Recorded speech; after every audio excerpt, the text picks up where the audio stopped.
আমার প্রিয় ছোট্ট বন্ধুরা, আজ আমি তোমাদের একটা সুন্দর গল্প শোনাবো। শয়তান বলতে কিছু অস্তিত্বমান আছে কি? আমার একটা প্রশ্ন আছে।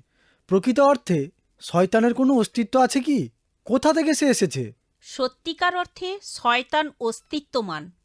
তার সূচনা শুরু হয়েছে স্বর্গে। স্বর্গে?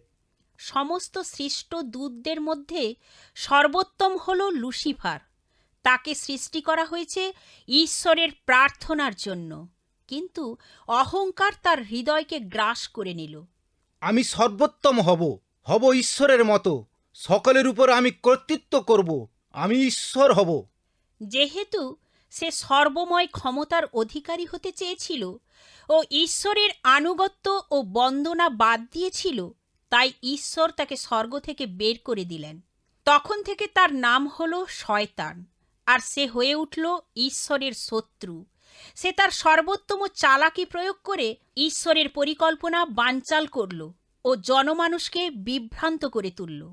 ঈশ্বর চান আমরা যেন বেঁচে থাকি, কিন্তু শয়তান আমাদের মৃত্যু কামনা করে। ঈশ্বর সত্যের প্রতি প্রীত, আর শয়তান হল মিথ্যাবাদী। ঈশ্বর পছন্দ করেন জনগণের সমৃদ্ধ সমাজ, শয়তান চায় আমাদের ধ্বংস।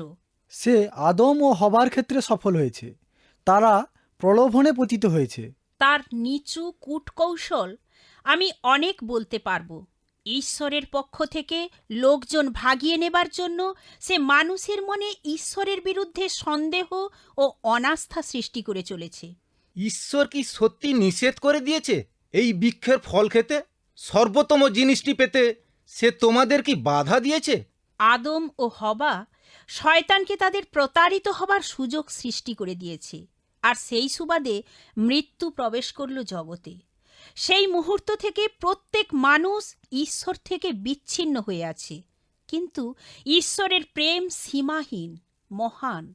আর সেই কারণে তিনি প্রতিজ্ঞা করেছেন তিনি শয়তানকে পরাভূত করেই ছাড়বেন, আর সবকিছু পুনরায় সুন্দর করে তুলবেন। আমি নিশ্চিত তিনি নিশ্চয়ই ঈশ্বরের বিষয় নির্দেশ দিয়েছেন। তুমি ঠিক বলেছ। যিশু হলেন বিজয়ী। শয়তান তার নামে ভয় পায়, কাঁপে। সে জানে কোন জাতির মধ্যে যিশু জন্মগ্রহণ করবেন, তাই সে ফরৌন ও অন্যান্যদের ব্যবহার করেছে ইহুদিদের নিশ্চিহ্ন করে দেবার জন্য।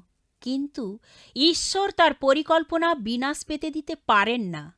এক রাতে বেথলেহেমে যিশুর জন্ম হল। যিশু হলেন বিজয়ী।